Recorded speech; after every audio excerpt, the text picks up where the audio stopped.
ปอลุงแม่ป่าปีป่าหน้าเอาอาสถาตีนจองห้องวัดเนาะกูหอหลังคาเฮินเนาะที่ได้เปิดวิทยุเปิดเครื่องฮับนะฟังรายการวันนี้ก็ธรรมะยำแรงกะเนี่ยก็ รายการสารธรรมยำแรงเนาะสิ่งก็ตามปกติก็ได้ฟังท่านพระครูอภิวัฒนวิกรมเนาะเปิ่นได้ดำเนินรายการแต่วันนี้เปิ่นก็สะดวกที่จะจัดแล้วก่อนนิมนต์ตุลุงแตนไปก่อนนี่นะตุลุงก็จะมาบริหารเวลามามาจากับบรรดาปอออกศรัทธาญาติโยมมี3 คืนเนอะวันนี้นะจะมีอยู่3 คืนด้วยกันคืนแรกก็ปูนคืนลักเฮานี่ก็มีวัดไฟหินเนอะวัดไฟหินซึ่งเปิ่นหับสัญญาณไปละนะ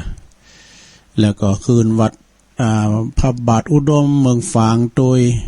คืนเมืองฝางก็หับสัญญาณแถมคืนหนึ่งแล้วก็แถมคืนหนึ่งก็ตีแม่แจ่มเนอะมนต์เสียงธรรมจากแม่แจ่ม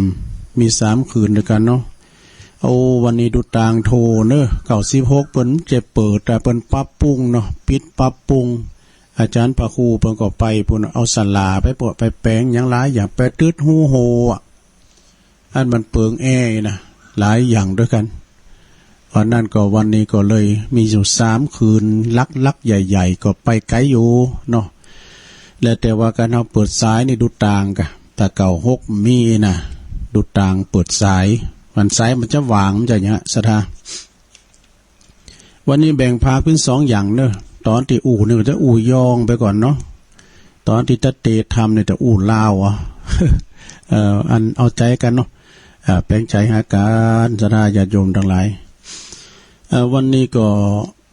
เป็นวันที่3แล้วเนอะศรัทธาญาติโยม3 เดือนมีนา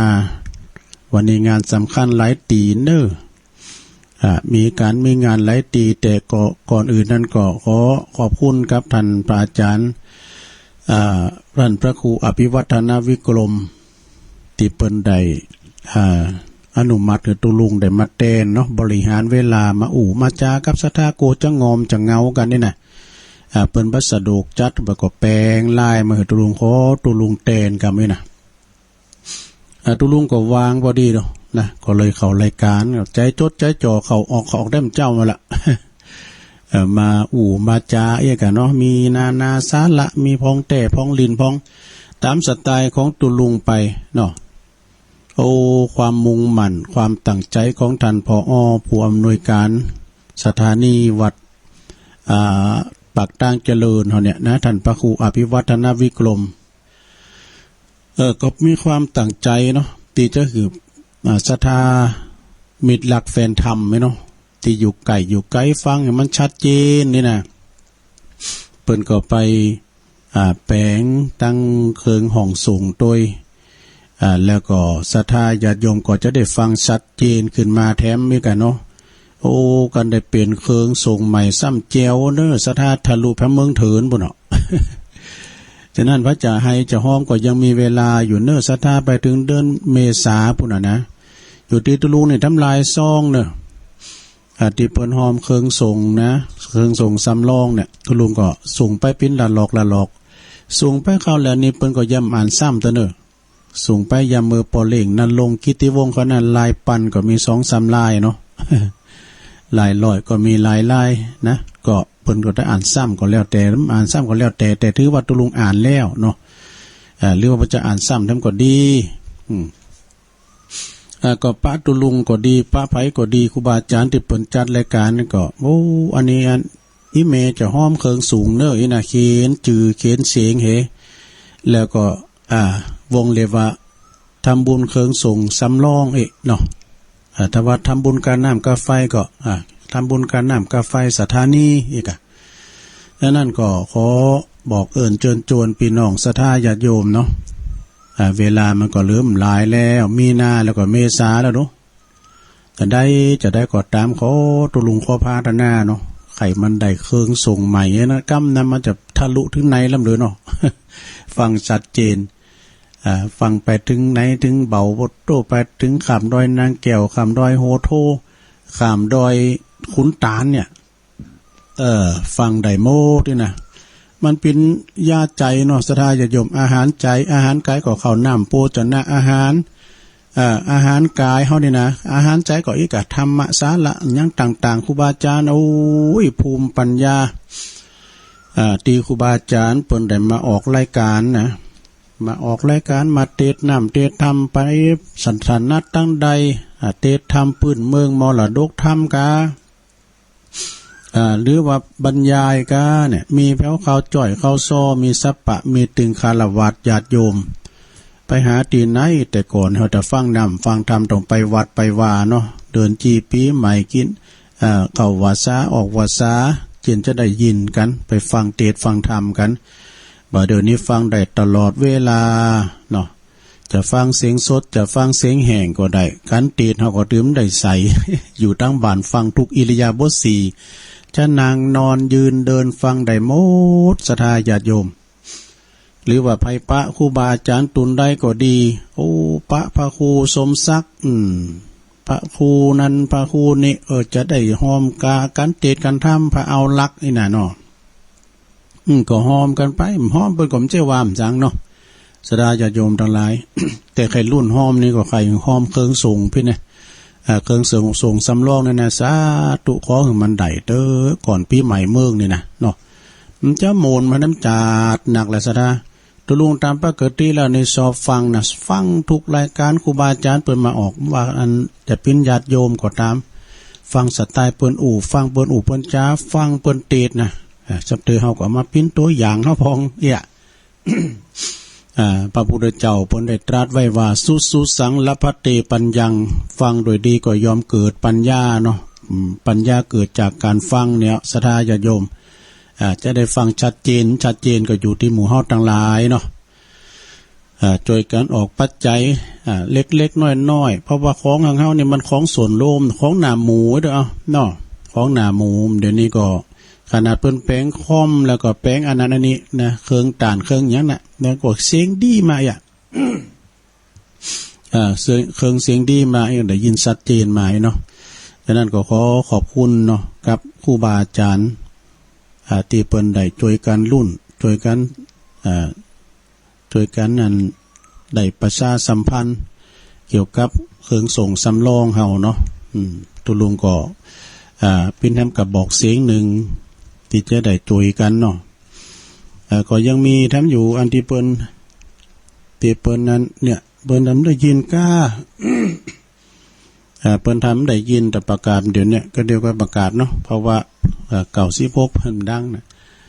วันนั้นก็ปะแม่สุทัดดีมูลไปปะกันที่ปล่อยหลงใหม่เจตวันโอ้วันนั้นใหม่เจตวันตุลุงก็ไปโจยงานเนาะในวันที่1ที่ผ่านมาเนี่ยเปิ้นปล่อยหลงโอ้ยโมนเนอะสถาบันเปิ้นก็มันจะหนักมี80กว่าหลังคาเฮินก็ปรากฏว่าพี่น้องใต้นักขนาดตุลุงก็ไปยามเจ้าเนาะวันนั้นก็เป็นวันศีลเด้อเนาะโอ้ยพี่น้องใต้ติมวัดติมว่าเพราะว่าตุปีโอนี่เปิ้นเป็นคุณไตพี่น้องไตเปิ้นมาแต่น้อยล่ะเป็นแต่พี่น้อยล่ะเป็นจุดศูนย์รวมจิตใจพี่น้องไตใหญ่เปิ้นจะมาทานโคเขาก็มาทำบุญก็มาหันโมดเปิ้นมาเอากอง เอากอง มาแห่เอาลูกเอาเต่ามาฟ้อนนกฟ้อนโตกันโอ้ปิ้นดีละเมาเอาใจเนอวันนั้นน่ะเปิ้นปิ้นกันแต่เอาตุ่นเอายังมาเอาเปิดท้องตาเนี่ยเปิดท้องตาแถมเปิ้นใส่ชุดก็สูทสาดดิเนอะใส่ชุดก็เปิ้นอนุรักษ์การนุ่งกันหย่องเนาะเหมือนกับพี่น้องแม่แจ่มเปิ้นนุ่งศีลตีนจกอะกะ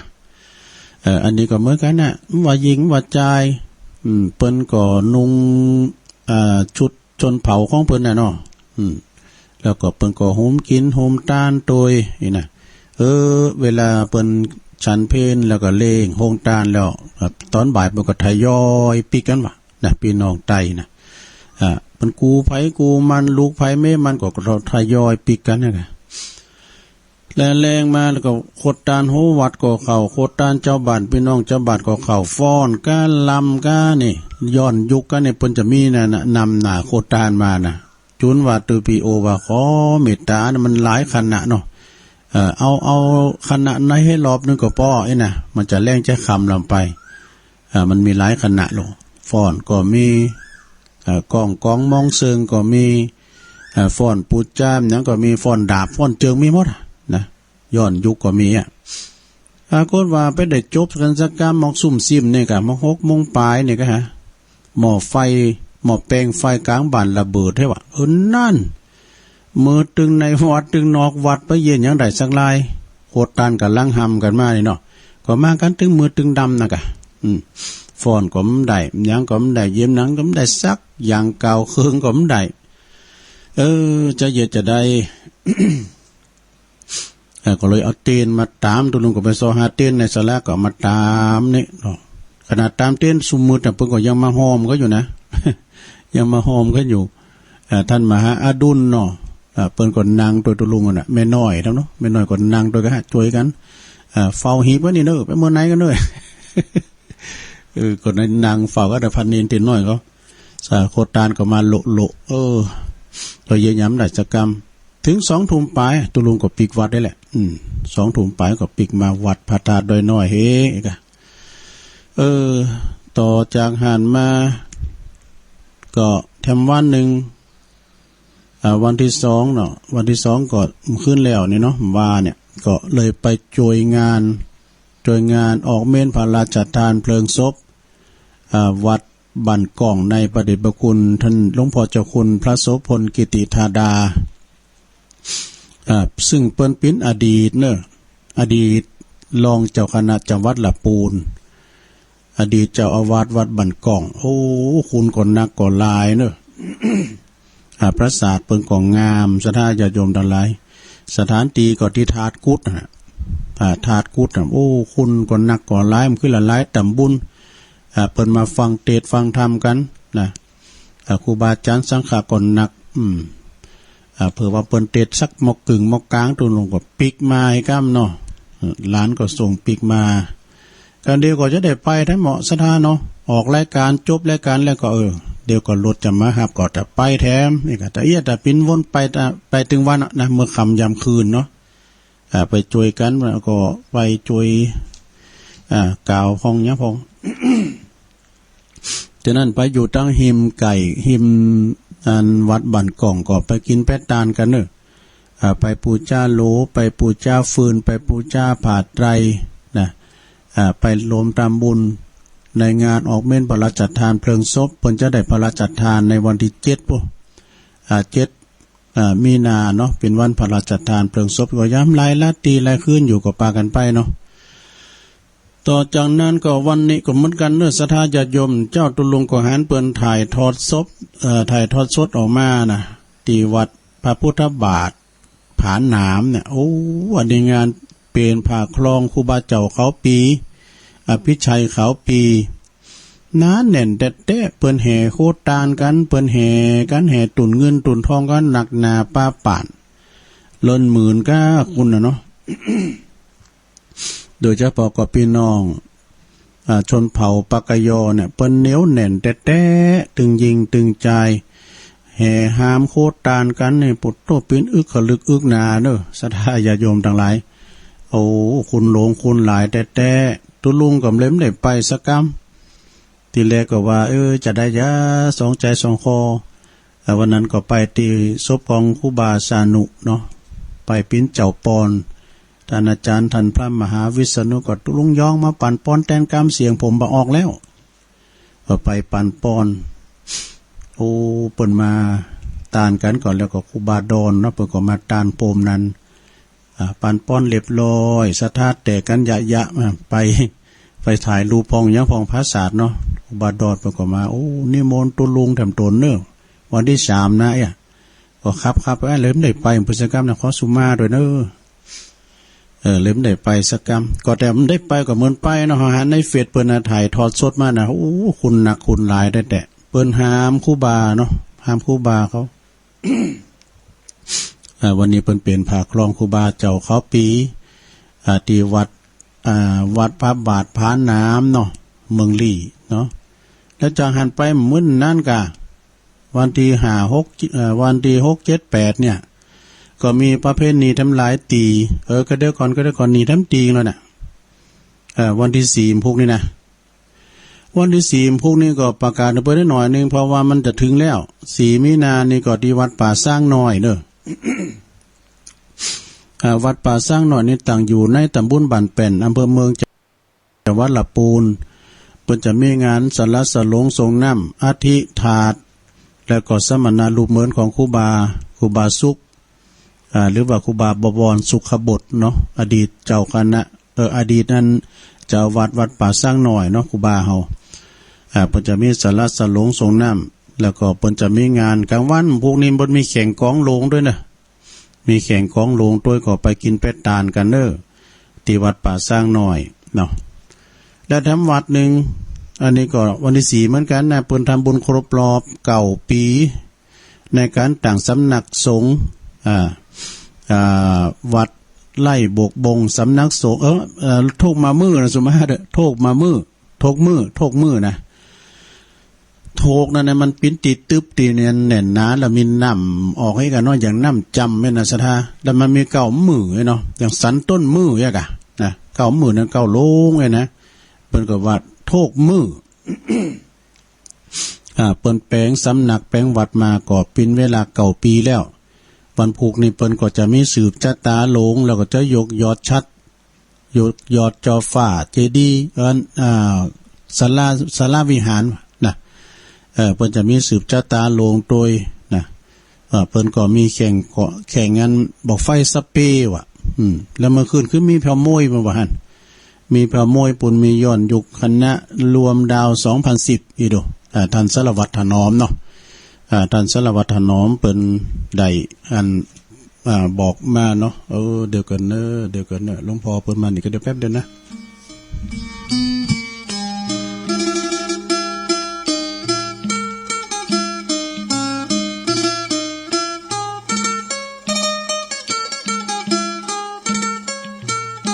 เปิ้นมาก็รู้ก็เลยเปิ้นเอาจดหมายมาให้นี่เนี่ยใครเอาจดหมายหยังหั่นน่ะสุมาเด้อสราอันนี้ก็งานปล่อยโลงล่ะวัดเสาหินสีโบบานบ่เด้อนี่นะสีโบบานเนี่ยกะเสาหินนี่มีหลายตีนะสราเสาหินนี่เมืองฝางก็มีอันนี้เสาหินละปูนเด้อเสาหินละปูนเพิ่นจะมีงานปล่อยโลงวิหารแล้วก็เสนาสนะต่างๆตำบลสีโบบานอำเภอเมืองจังหวัดลำพูน2 3 4 5เมษาไปก่อนไกลอยู่2 3 4 5เมษาบุญ ก็จะได้ประกาศให้เพิ่นสูงมากคือประกาศเนาะท่านอาจารย์บุญส่งเด้อท่านพระอธิการบุญส่งเพิ่นฝากแล้วก็เพิ่นโทรมาแล้วกันนะขอนิมนต์ตุลุงไปส่งพิธีตัวเนาะวัดเดียวกันด้วยกัน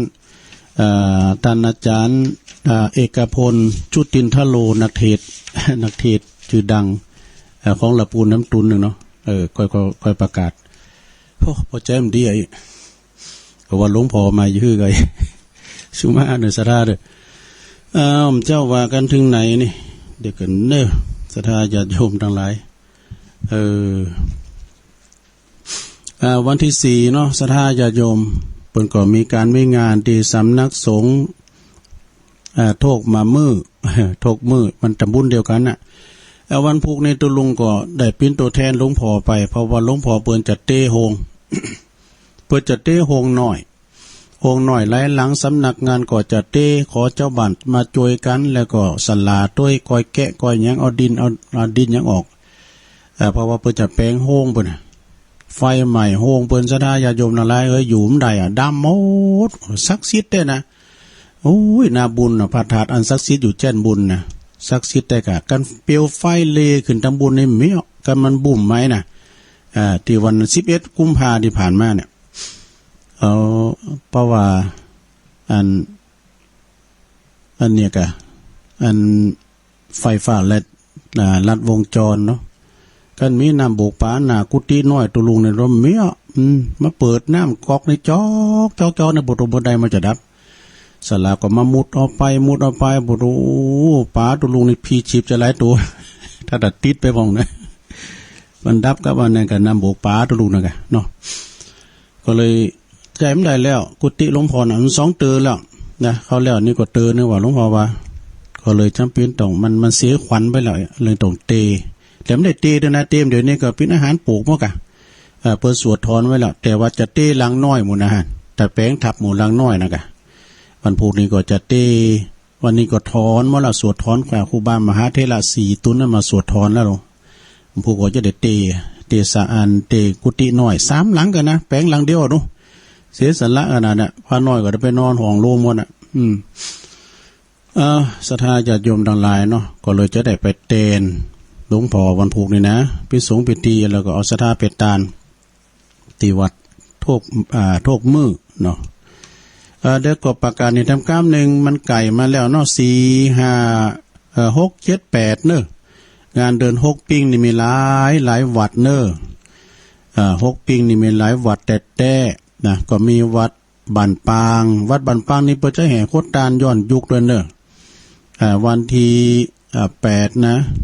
เปิ่นจะแห่โคตรตานแรงวันที่7กะแห่โคตรตานย้อนยุคโดยแล้วก็เปิ่นเอามีโคตรตานอยู่อัน60 ตุนเปิ่นเอาเตาอายุสิริอายุของครูบาเนาะครูบาเปิ่นหมดบุญเมื่ออายุ60 ปีอันนั้นก็ไปกินเป็ดตานกันเลยวัดใหญ่วัดของครูบาเจ้าศรีวิจัยตุลุงก็จะไปเหมือนกันนะตุลุงก็จะไปจุยเปิ้น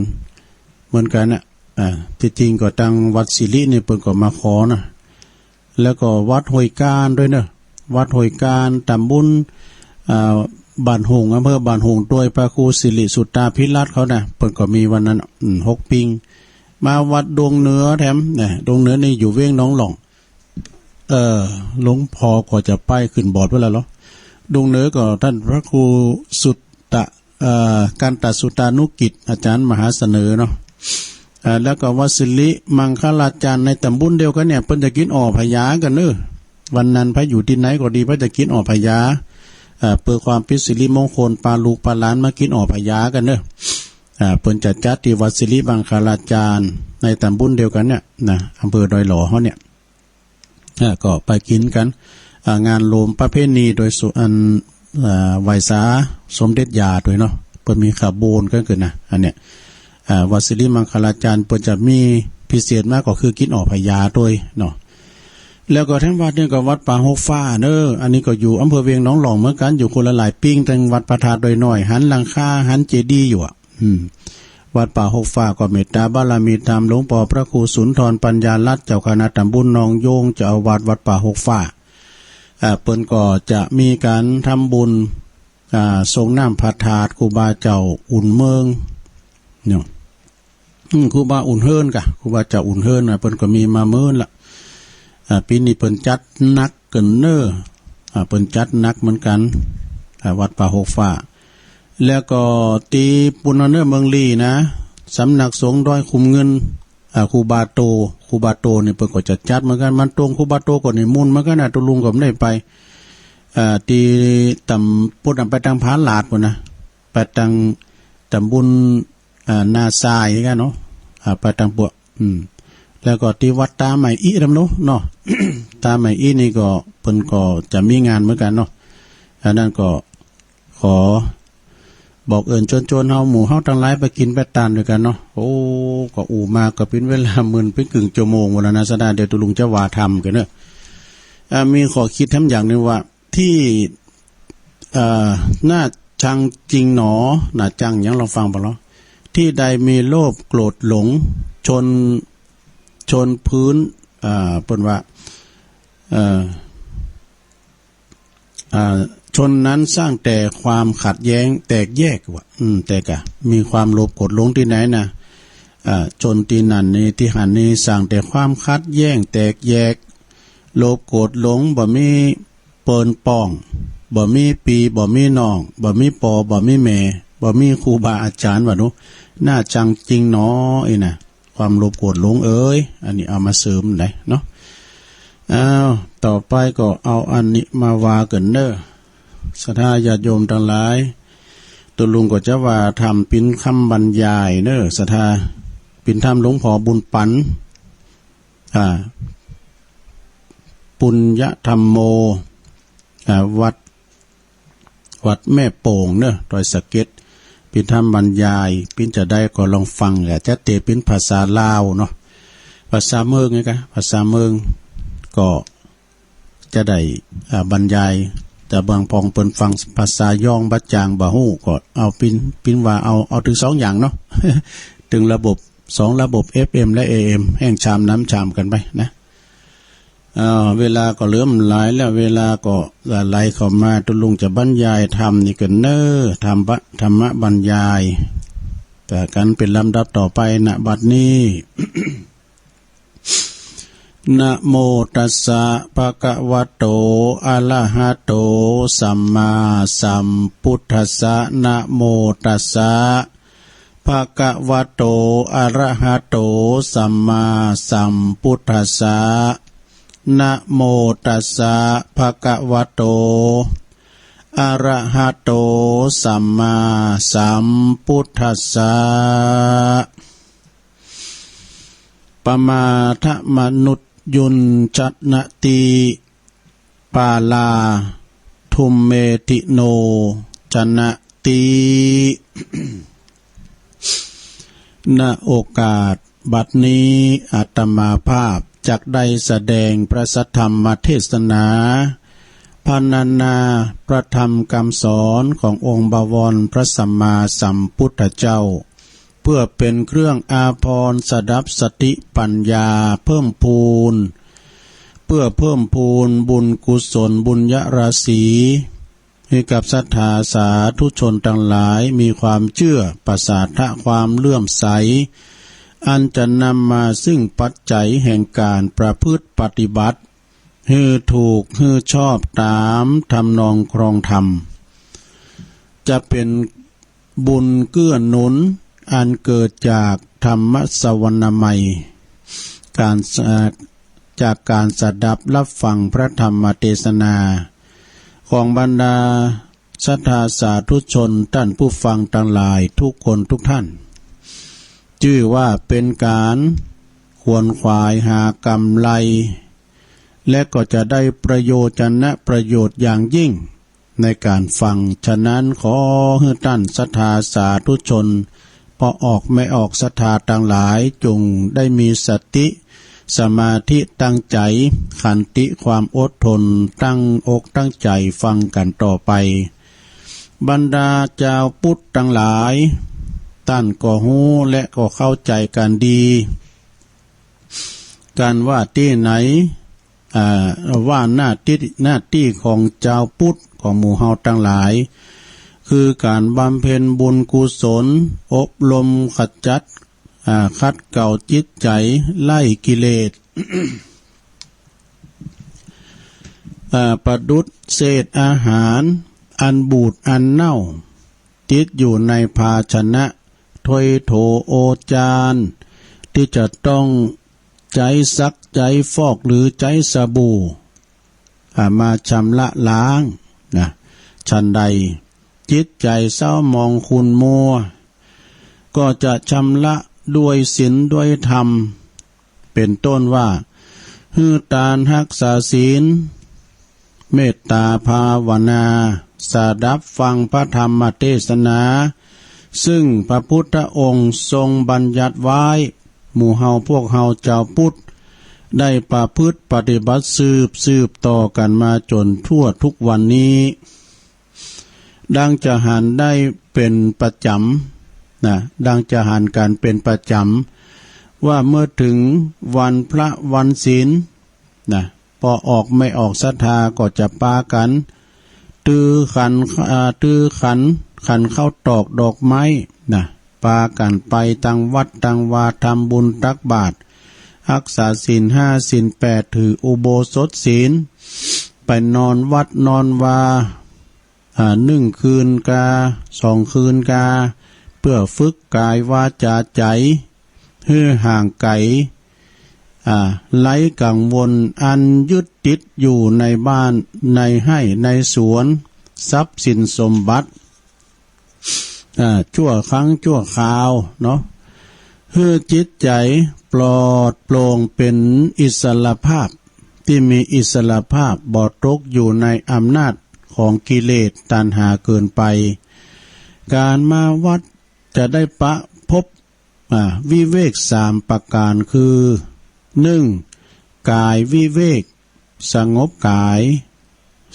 2. จิตวิเวกคือสงบจิต 3. อุปาทิวิเวกสงบด้วยกิเลสสงบกิเลสเมื่อกายวาจาใจสงบดีแล้วจิตใจก็จะเยือกเย็นความทุกข์ความเดือดร้อนต่างๆนาความสับสนโอลหม่านสับสนวุ่นวายก็จะบรรเทาเบาคลายไปหายฮ้อนภายในคือกิเลสสมกับคำว่าใครเย็นหื่นไปอาบน้ำวังหินคือไปอาบน้ำฟังธรรมที่วัดที่วานั่นเองการที่หมู่เฮาเจ้าพุทธปฏิบัติเช่นนี้เปิ้นเรียกว่าเป็นผู้มีสติบ่ประมาทบ่อยู่ตายได้เปล่าหรือว่าแก่เพราะกินข้าวเท่าเพราะปีเดือนวันความประมาทนั้นก็จะมีอยู่3ประการด้วยกันศรัทธาบ่ออกทั้งหลายคือ 1. ประมาทในวัยความเข้าใจหลงผิดคิดว่าขณะนี้ตนเฮายังมีอายุหนุ่มน้อยอยู่ไปแถมเมินแถมนานอยู่บ่ต้องทำบุญบ่ต้องเข้าวัดเข้าวาบ่ตายง่ายยังจะอยู่ไปแถมเมินแถมนานเลยหลงเพลิดเพลินในกามคุณมีรูปเสียงกลิ่นรสสัมผัสบ่กึศสร้างบุญกุศล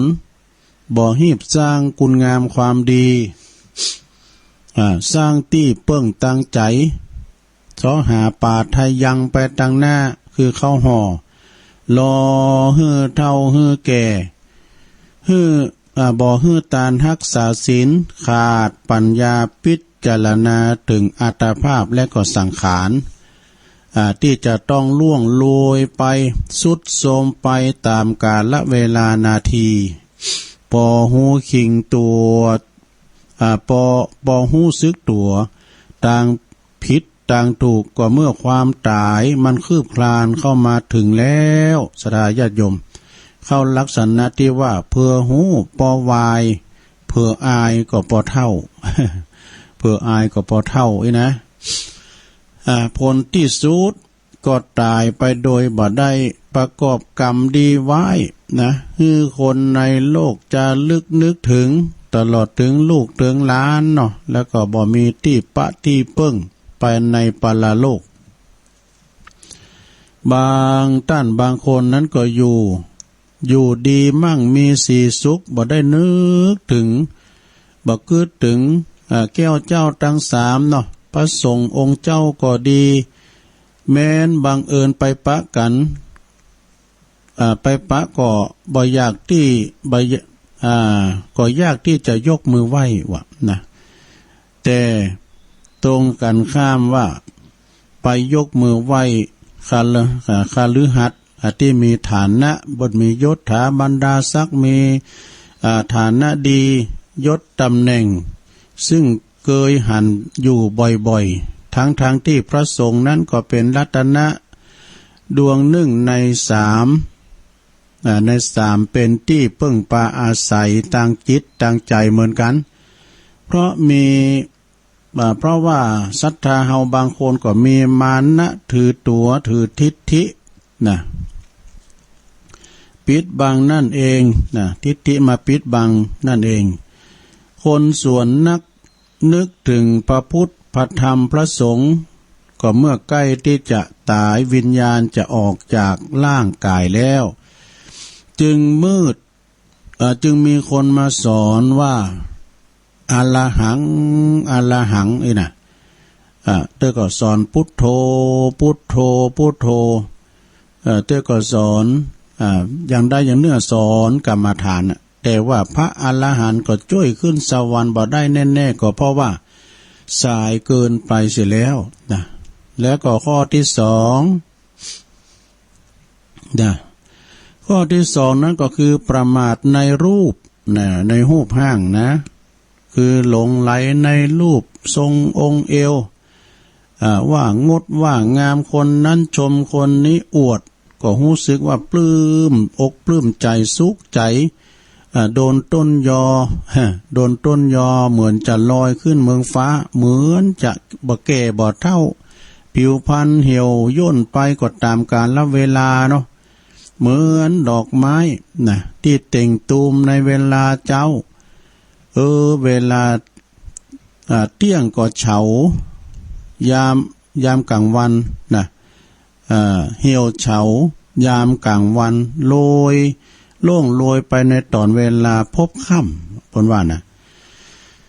รูปเป็นเพียงสภาวะธรรมอันมีอันที่จะต้องแปรปรวนไป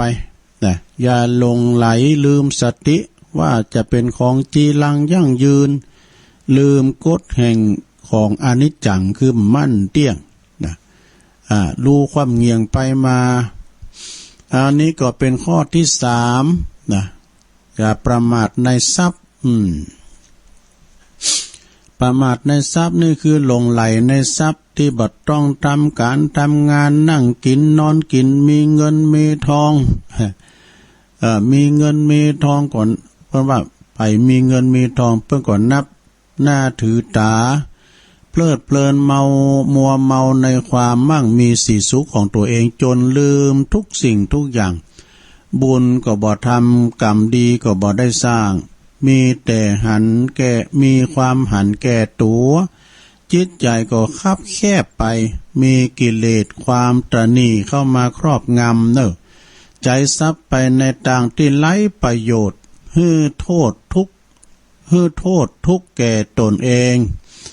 เช่นว่าใจทรัพย์นั้นไปจ้างวานไปฆ่าคนค้าขายลงทุนสิ่งที่มันผิดกฎหมายใจทรัพย์โดยขาดเหตุผลขาดสติปัญญาจึงนำพามาความเดือดร้อนความหายนะมาสู่ตนเองดังได้ยินได้ฟังข่าวเปิ้นข่าวเป็นประจำนะสมกับภาษิตที่ตรัสไว้ว่าท่านันติโภคาทุมเมทังซึ่งแปลความว่าโภคทรัพย์ย่อมฆ่าคนมีปัญญาสามดังนี้นี่แทนที่เขาเกิดมาแล้วก็จะต้องแจ้งเงินใจทองเนี่ยเงินทองกองท่วมหัวก็ดี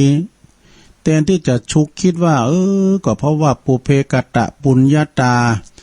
ในชาติปางก่อนชาติแล้วนี่เฮาก็คงจะได้ทำความดีไว้นักได้กินได้ทานไว้หลายอันนี้เป็นของกินของทานเฮาชาติแล้วจะได้สร้างกุศลไว้ให้นักเฮาจึงมีทรัพย์สินเงินทองมาอย่างเพราะบุญกุศลชาติแล้วปางหลังถ้าเฮาก็กินอย่างเดียวกินบุญเก่าโลนี่เฮาบักกึดบุญใหม่บ่สร้างบุญใหม่เหมือนกับธนาคารเนี่ยเฮามีเงินเท่าอันเนาะมี10,000ก็ดี20,000ก็ดีเฮาไปบอยเบิกมากินตัวน้อยแต่ว่าเฮามีแล้วมาไปไว้มันก็เสี่ยงไปก็เหมือนกับบุญนะถ้าเฮาสร้างบุญใหม่มันก็จะน้อยไปกินบุญเก่าสร้างบุญใหม่เนาะนะจึงมีทรัพย์สินกับว่าเป็นธาตุแห่งความตนีฮับใจกิเลสและก็ความเข่างมงายคนชนิดนี้ถึงมีชีวิตอยู่แต่ก็ประกอบคุณงามความดีแต่บ่ประกอบคุณงามความดีบ่บำเพ็ญกุศลในทางที่ชอบก็เหมือนกับคนที่ตายทั้งเป็นนี่ตายทั้งเป็นสดาสมกับพุทธภาษิตสมกับพุทธพจน์รับรอง ไว้ว่าเยปมัตตายถามัตตาซึ่งแปลเป็นความไทยว่าผู้ประมาทเหมือนคนตายแล้วนี่เป็นอย่างนี้นะศรัทธาญาติโยมทั้งหลายความประมาทมัวเมามี3ประเภทด้วยกันเนอะความประมาทมัวเมามี3ประเภทด้วยกันมีอย่างพ้องมัวเมาในวัย1มัวเมาในความบ่มีโรคภัยไข้เจ็บ1มัวเมาในทรัพย์สินสมบัติ1นะทั้งหมดนี้ก็เป็นทางแห่งความเสื่อมเนอะดังที่ผู้เขียนได้นำมาเป็นนำมาให้หน้าฟังแล้วก็เป็นสิ่งที่ครบขันวะนะหน้าคำขันว่าเพิ่นว่าเมาเบอร์นี่หวยแชร์อยู่เนี่ยเนาะเมาเบอร์ใจเศร้า เมาเหล้าเพิ่มตุกก็เพิ่มตุกแต่กับเมาเหล้านี่นะถ้ามันเมาเหล้านี่เพิ่มตุกอย่างแรกนั้นมีอย่างก็ตุกก็ต้องหาเงินซื้อเหล้าก็แพงว่าเขาว่านะเหล้าก็แพงกินแล้วก็เมาก็จะบั่นทอนสุขภาพก็ต้องหาบางทีก็ไปแปะเปิ้นพ่องนะไปแปะเปิ้นการอย่างกาเพราะนั้นก็แล้วก็3เมาสนุกเพิ่มจน เมาสนุกนี่เพิ่มจนแล้วก็เมาตัวตนนี่ลืมตายเมาข้อที่5เมาเพศหญิงชายลืมวัยวะข้อที่6เมาเล่นไพ่นี่ลืมนอนนี่เมาเล่นไพ่นี่ลืมนอนแต่เพราะฉะนั้นเมาเล่นไพ่นี่ลืมนอนพี่น้องศรัทธาญาติโยมสาธุชนทั้งหลายแล้วข้อที่7เมาบังอ่อนใจเสาะนี่หรอเมาบังอ่อนใจเสาะ8เมาอ้อลืมไปหมดลืมลูกลืมเมียหมดวะ อันนี้เป็นว่าเป็นกรรมตลกนะศรัทธาญาติโยมทั้งหลายฉะนั้นจงอย่าได้ดำเนินชีวิตด้วยความประมาทนะความหลงในรูปในเสียงในกลิ่นในรสสัมผัสสิ่งเย้ายวนกวนใจสนุกสนานเพลิดเพลินเกินพอดีเมื่ออดทนข่มใจได้แล้วย่อมจะพบปะแต่ความสุขสงบได้พอสมควรแก่อัตภาพแม้แต่องค์คุลิมานซะนะองค์พระคุลิมานนี่ซึ่งก็เคยเป็นถึงมหาโจรฆ่าคนเป็นจำนวนนักเนอะนะอหิงสกะนี่นะ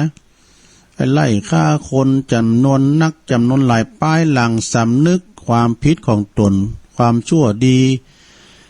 ก็เลยกลับตัวกับคนเป็นคนดีออกมาบวชจนสำเร็จเป็นพระอรหันตาจนเป็นตัวอย่างคนดีของโลกเนี่ยพระพุทธองค์ตรัสว่าผู้ทำโลกให้สว่างเหมือนพระจันทร์พ้นจากเมฆหมอกฉะนั้นนี่แล้วก็บุคคลชนกลุ่มไหน บุคคลชนกลุ่มไหนก็ตามเนอะถ้าลืมนึกถึงกฎสัจธรรมอนิจจังทุกขังอนัตตาหลงมัวเมาในวัยในทรัพย์อยู่ก็เหมือนถูกเมฆหมอกปิดบัง นะเช่นเดียวกันความคิดหันแบบนี้ความคิดหันแบบนี้ทำให้มนุษย์คนเฮาตานีที่เหนียวบ่แลเหลียวผู้อื่นบ่แลเหลียวพอผู้อื่นทางพระเพิ่นเรียกว่าลาภมัจจริยะตรณีทรัพย์สินเงินทองของใจเป็นมลทินของโสโครก นะเป็นมลทินของโสโครกทำให้เป็นคนใจคับแคบนะศรัทธาญาติโยมทั้งหลายคนใจแคบคนมีเมตตาเนี่ยมันจึงอยู่ในก็ไม่ได้เนอะมันมีเมตตานะใจบ่กว้างใจบ่สปอร์ตขาดความเมตตากรุณาเอื้อเฟื้อเผื่อแผ่นะ บ่สงสารหันใจความทุกข์ความยากลำบากของผู้อื่น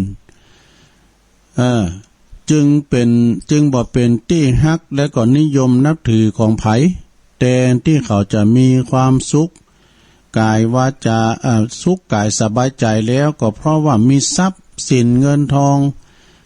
มีทรัพย์กับเป็นตุกเป็นทวีคูณเนี่ยก็เพราะหยังก็เพราะว่าคอยระมัดระวังทรัพย์สินกลัวว่ามันจะมีวินาศกรรมก็จะมีกลัววินาศสาบสูญนะบางรายก็เสียชีวิตวันวายตายเพราะทรัพย์สินเงินทองทรัพย์สินเงินทองเป็นของแปลกเป็นของแลกเปลี่ยนนะฮะให้ความสุขสบายถ้าใจถูกต้องถูกเหตุผลใจเป็นไปประโยชน์นะใจไปตามประโยชน์มีเงินมีทองถ้าเก็บไว้บ่ได้ก็บ่ใจบ่จ่ายก็บ่ต่างกับก้อนหินก้อนดินเนาะเป็นก้อนหินก้อนผาหาค่าราคาบ่ได้เนอะเนี่ยอย่างการเพิ่นว่ามีเงินทองแล้วบ่ใจบ่จ่ายกองเต้าม่อนดอยไผตึงบ่อวดอ้างเนาะหาค่าหาราคาบ่ได้หาความสุขก็บ่ได้ ผลที่สุดท้ายก็เอาไปตัวบัดได้ถึงแม้ว่าเฮาเสียชีวิตไปแล้วแม้แต่สลึงเดียวก็เอาตัวไปบัดได้สมดังคำกลอนเข้าจ้อยบ้านเฮาบทหนึ่งว่ามีเงินทองไว้บ่ใจบ่สอยกองเต้าม่อนดอยไผบ่อวดอ้างหากเหลือคนจนหายเหลือคนจนทำงานทำงานกินจ้างยังดีกว่าคนคิจิ แต่เนาะทนีนั่นน่ะคิจิแปลว่าทนีบทหนึ่งแห่งว่าเปิ้นก็ว่าอันทรัพย์สินเงินทองอันทรัพย์สินสิ่งของเงินทองตึกเต้าตายแล้วบ่ได้เอาไปบาปบุญสร้างไว้บ่หนีไปไหนจักตามตัวไปปาลาโลกไปหน้านี่ได้กะ2อย่างเนี่ยเด้อศรัทธาเนาะมีข่าวกับดำด้านที่จะติดตามเฮาไปทำดีก็ย่อมได้ไปดีทำชั่วก็ย่อมไปอบายก็ว่ากันไปศรัทธาเนาะดังฉะนั้นต่างแก้ต่างรักพระพุทธศาสนาหาธรรมะมาคัดเก่าชำระซักฟอกจิตใจให้สะอาดผ่องใสเกิดสติปัญญาหูตาสว่างสวัยสะอาดสงบเพื่อมีตาหรือว่าจาคะเสียสละบริจาคเป็นต้นว่า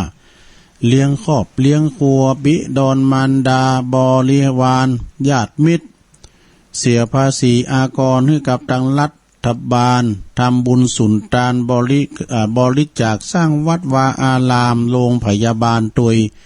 อนุเคราะห์สงเคราะห์ช่วยเหลือเกื้อกูลคนที่เปิ้นตกทุกข์ได้ยากลำบากกว่าเฮาก็มีนักยกยื่นแผ่พายย้ายบุญตามที่เฮามีนักก็ฮื้อเปิ้นพ้องเนาะเป็นการเอื้อเฟื้อเผื่อแผ่ซึ่งกันและกันไปจักเป็นบ่เกิดให้ได้รับความสุขทั้งในภพนี้และก็ภพหน้าบุญจริยาจะเป็นเหมือนสบู่ซักฟอกจิตซักฟอกใจเพื่อคลายเบาบางจากโลภะโทสะโมหะอันเป็นมลมนทินนะศีลรักษากายวาจาและก็ใจให้เรียบร้อยดีงามบ่สร้างทุกข์ บ่สร้างทุกข์ก่อกรรมทำเวรให้แก่ตัวเองและก็ผู้อื่นสัตว์อื่นโดยรักษาศีลการรักษาศีลเป็นปัจจัยให้บังเกิดความสุขทั้งชาตินี้แล้วก็ชาติหน้าทรัพย์สมบัตินั้นก็บ่ผิดบ่ฝืดเครื่องนะทรัพย์สมบัตินั้นก็บ่ฝืดเครื่องสีเลนะนิปุติงยันติศีลนำมาซึ่งพระนิพพานนะเ เป็นเกินบันไดกายขึ้นเมืองสวรรค์จันฟ้าภาวนาอบรมจิตใจเพื่อมีสมาธิเกิดปัญญาหูแจ้งเรียกว่าสมถะคือหมายความว่าสงบจากนิวรณ์ทั้งห้ามีกามฉันทะเป็นต้นวิปัสสนานั้นก็คือทำให้เกิดปัญญาพิจารณาไปในทางขันธ์ห้าเนาะว่าบ่มั่นบ่เที่ยงเกิดมาแล้วก็ต้องแก่แล้วก็ต้องเจ็บป่วยไข้แล้วก็ในที่สุดเขาก็ต้องตายจากกันไปพิจารณาอย่างนี้เพื่อตัดกิเลสคัดเก่ากิเลสเปรียบเหมือนมีสบู่3 ก้อนก็คือการหื้อตานกำจัดซักฟอกกิเลสโลภะความโลภ2รักษาศีลคือกำจัดซักฟอกความโกรธความพยาบาทมาดร้ายพยาบาทปองร้ายผู้อื่น3ภาวนากำจัดซักฟอกกิเลสตัวใหญ่ตัวน้อยอันเป็นมิจฉาทิฏฐิให้หมดสิ้นไปความประมาทมัวเมาเขลางมงายก็จะบรรเทาเบาบางลงก็จะพบแต่ความสุขสวัสดีตามสมควรแก่ธรรมานุธรรมปฏิดังชี้แจงแสดงมาในหัวข้อเรื่องสบู่3 ก้อนเนาะก็เหมาะสมแก่กาลเวลาตุลุงก็ได้ขออ้างอิงเอาสิ่งศักดิ์สิทธิ์ทั้งหลายอันมีคุณพระพุทธพระธรรมพระสงฆ์จงดลบันดาลให้กับท่านทั้งหลายพอออกไม่ออกศรัทธาสาธุชนทั้งหลายพ้นจากโรคภัยไข้เจ็บอันเป็นกังวลอนตันลายทั้งหลายให้มีความสุขกายสบายใจวิภาธนาสิ่งหนึ่งสิ่งใดในทางที่ชอบประกอบไปด้วยคุณธรรมจงสมดังกรรมมุ่งมาตรปรารถนาทุกสิ่งทุกประการดังแสดงมาก็พอสมควรแก่กาลเวลาก็ขอสมมุติยุติลงปงไว้เพียงเต้าอี้เอวังก็มีด้วยประกาศนี้สาธุจบลงไปศรัทธาญาติโยมทั้งหลาย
บางที